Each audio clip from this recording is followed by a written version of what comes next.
नमस्कार, मैं एडवोकेट विकास यादव एक बार फिर से स्वागत करता हूं आपका नई वीडियो में। आज हम सीपीसी का पार्ट 2 करेंगे। अगर आपने सीपीसी का पार्ट 1 नहीं देखा है तो मैं आपको सजेस्ट करूंगा कि आप पार्ट 1 देख लीजिए। उसके बाद अगर आप ये वीडियो देखोगे तो आपको लगेगा कि 70 to 80% क्वेश्चन आप इजीली बना लोगे बिना किसी दिक्कत के। तो इसीलिए आप पार्ट 1 देखिए, फिर वीडियो देखिए, मज़ा आएगा क्वेश्चन करने में। पहला क्वेश्चन है, section 10 of CPC does not apply.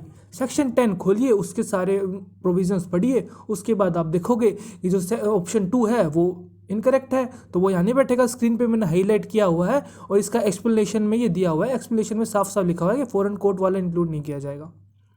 Principal of res judicata, res judicata अगर जहाँ पे अप्लाई हो रहा है तो मैंडेटरी प्रोविजन है, डिस्क्रिशनरी डायरेक्टरी थोड़ी ना है, तो ऑप्शन फर्स्ट हो जाएगा। What is the true of perpetual injunction. Perpetual injunction सबसे पहले आप ये समझिए, इंजेक्शन ऑर्डर 39 में होता है और परपीचुअल इंजेक्शन आप स्क्रीन पे देख रहे होगे कि मेरिट ऑफ द सूट के बेस पे दे दिया जाता है कोर्ट के द्वारा। तो ये पूछ रहा है कि भाई what is the true of perpetual injection. तो ये जुडिशियल प्रोसेस होता है, प्रिवेंटिव इन नेचर होता है कि भाई कोई प्रॉपर्टी का कोई मिसयूज ना कर ले, आगे एलिनेट ना कर दे, उसको डैमेज ना कर दे, तो बचाने के लिए कोर्ट परपीचुअल इंजेक्शन दे देता है। The thing prevented is a wrongful act. ठीक है, तो ये सब करने के लिए तो सारे के सारे ऑप्शन करेक्ट है।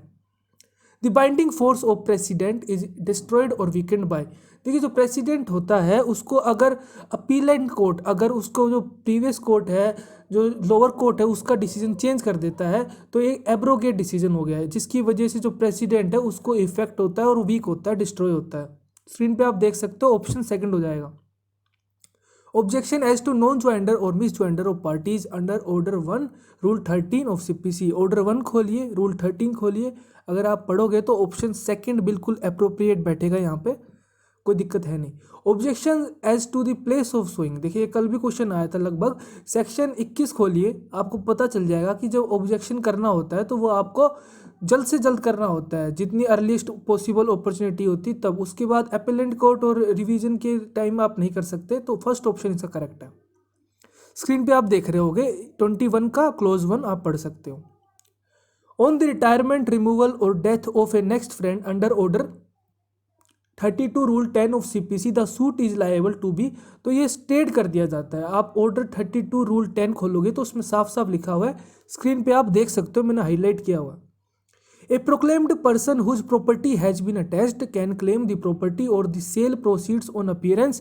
ये आपका सीआरपीसी का क्वेश्चन है, लेकिन अटैचमेंट सिविल प्रोसीजर कोड में भी होती है, तो मैंने यहाँ पे ले लिया है। तो सीआरपीसी का सेक्शन 85 खोलोगे, उसमें साफ साफ लिखा हुआ है कि within 2 years of attachment आप कर सकते हो ये काम। Which of the following statements hold true for adjudicatory bodies. Adjudicatory bodies के लिए कौन सी स्टेटमेंट ट्रू है, तो हम कहेंगे जो डॉक्ट्रिन ऑफ स्टेयर डेसिसिस है, पहले ये समझ लेते हैं होता क्या है। ये होता है कि भाई जो चीज़ें पहले से चलती आ रही हैं उनको आप मानो a legal principle that directs court to adhere to the previous judgments और judgment to higher tribunals while resolving a case with eligibly comparable fact. अगर आपको लग रहा है कि भाई ये फैक्ट पिछले केस के रिगार्डिंग मैच कर रहे हैं तो उसमें जो रेशियो है उसी के अकॉर्डिंग आप जजमेंट दीजिए। तो डॉक्ट्रिन ऑफ स्टेयर डेसिसिस यहाँ पे अप्लाई होता है, सारे ऑप्शन बाकी के अप्लाई यहाँ पे नहीं होते। अब ये क्वेश्चन कल भी अपन ने किया था, आप आंसर डी आराम से मैच कर दोगे। सेक्शन 20 इलस्ट्रेशन बी कि भाई ए शिमला का है, बी कोलकाता का है, सी दिल्ली का है। तीनों कहाँ मिलते हैं, बनारस से मिलते हैं। बी और सी मिलके क्या करते हैं, प्रोमिसरी नोट करते हैं पेएबल डिमांड में ए को देने के लिए। अब ए के पास क्या क्या मतलब जगह है, वो कहाँ पे बी और सी को इशू कर सकता है। तो इसके अंदर एक तो कोज ऑफ एक्शन जहाँ होता है, कोज ऑफ एक्शन बनारस में, ऑप्शन फर्स्ट करेक्ट है। और एक जहाँ पे डिफेंडेंट रिसाइड कर रहा है, तो वो डिफेंडेंट यहाँ पे कौन है, अपना बी एंड सी। तो बी कोलकाता में रह रहा है, सी दिल्ली में रह रहा है, तो ऑल ऑफ द अबव हो जाएगा, बनारस कोलकाता दिल्ली। इलस्ट्रेशन बी साफ साफ है, स्क्रीन पे आप देख सकते हो। In a written statement the defendant can claim, ये कल अपन ने कितनी बार किया था, सेट ऑफ काउंटर क्लेम दोनों कर सकता है, बोथ 1 and 2। आगे बढ़ते हैं।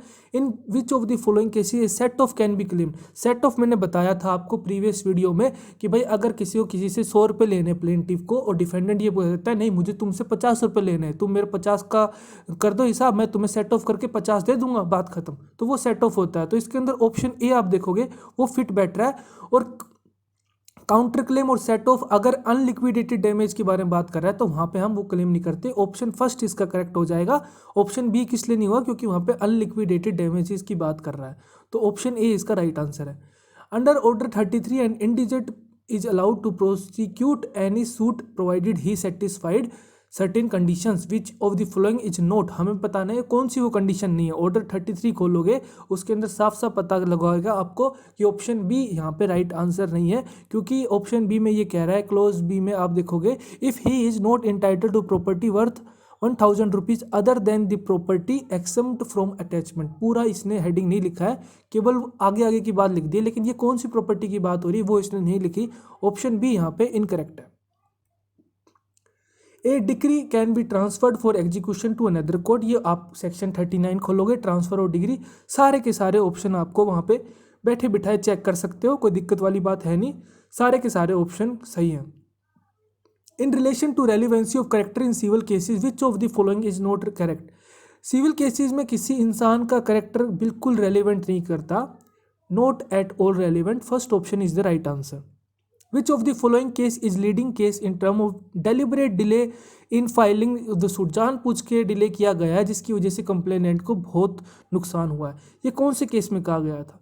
ये आपका कहा गया था प्रोफेसर किशन राज Goswami versus Vishwanath D मुक्काशिकर।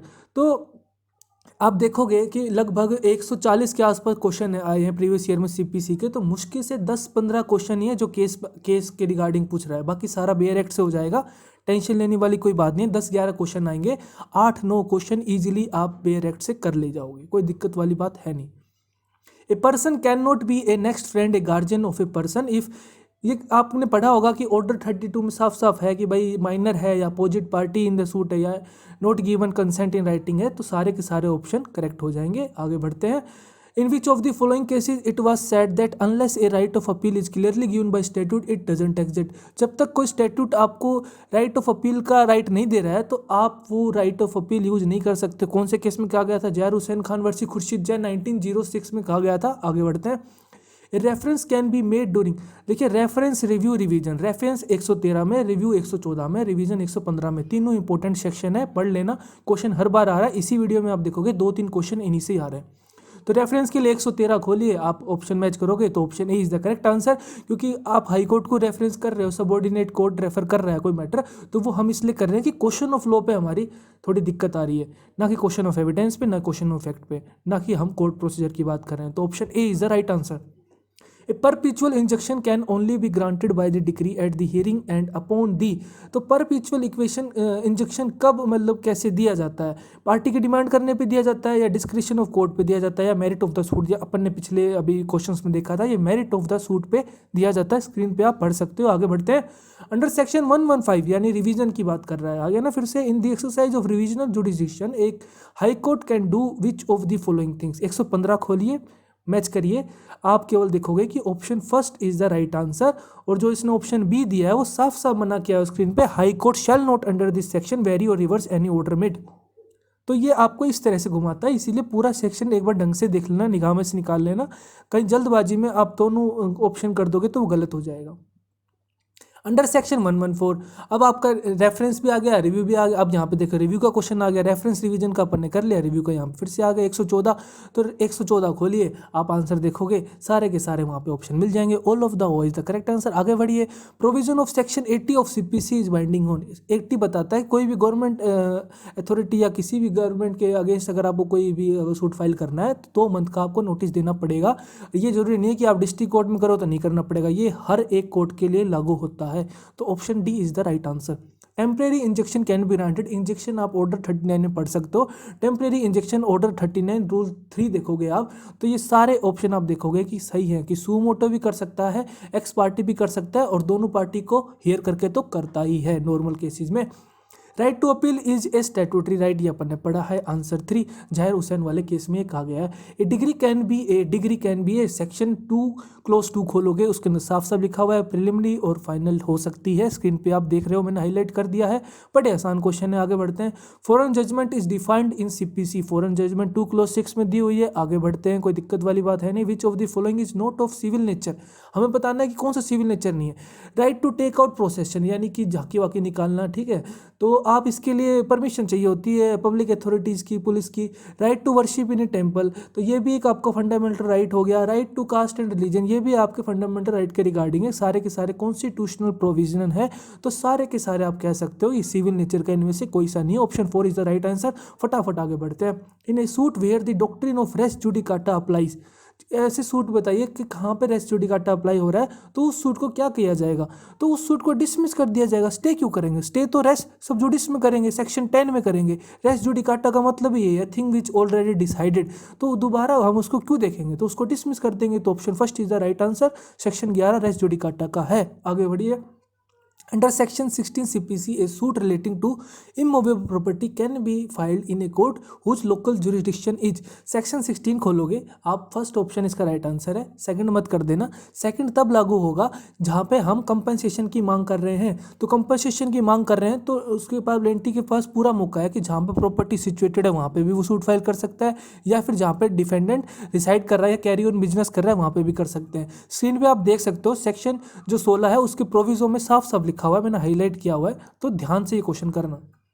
Pleading का मतलब क्या होता है, प्लीडिंग आप देखिए ऑर्डर 6 में साफ साफ होता है। Pleading means plaint and written statement, screen पे आप देख सकते हो। आगे बढ़ते हैं। On failure to file a written statement under order 8 rule 10 of CPC the court में, ऑर्डर 8 खोलिए, रूल 10 खोलिए, आपको साफ साफ आंसर मिल जाएगा। इसके अंदर एक दिक्कत आ सकती है, ऑप्शन थोड़े से मुझे अजीब लग रहे हैं, बी भी हो सकता है, डी भी हो सकता है, लेकिन मोस्ट प्रोबेबली मेरे हिसाब से बी होना चाहिए। एक बार आप खुद से एक बार पढ़ के देख लेना, प्रीवियस ईयर में मुझे इसके आंसर की नहीं मिली है, तो मेरे अकॉर्डिंग बी या डी में से कोई एक आंसर होना चाहिए। मोस्ट प्रोबेबली बी होना चाहिए, क्योंकि इसके अंदर लिखा है कि कोर्ट शैल कर दिया है, pronounce judgment against him, defendant के अगेंस्ट जजमेंट दे सकता है अगर वो फेलियर कर गया, उसने रिटर्न स्टेटमेंट नहीं दिया, काफ़ी टाइम उसको दे दिया गया, उसके बावजूद भी, बार बार बोलने के बावजूद भी अगर उसने रिटर्न स्टेटमेंट नहीं दिए, तो कोर्ट शैल यानी compulsory pronounce judgment against him या और such make order in relation to the suit as it thinks fit, तो ये दोनों कर सकता है वो। लेकिन जो शैल वर्ड यूज किया है मोस्टली, और यहाँ पे इसने मे किया है, तो सी नहीं होना चाहिए ना। अगर सी नहीं होगा तो ऑप्शन डी नहीं होगा, तो ऑप्शन डी नहीं होगा तो ऑप्शन ए और बी में से एक होगा, और ए हो नहीं सकता पास एनी अदर ऑर्डर, तो ये बी यहाँ पे सही बैठेगा। ठीक है, तो इसी के साथ ही आपका पार्ट 2 हो गया है। वीडियो अच्छा लगा वीडियो को लाइक करिए, खुश रहे, मुस्कुराते रहिए, देश का ख्याल रखिए। जय हिंद।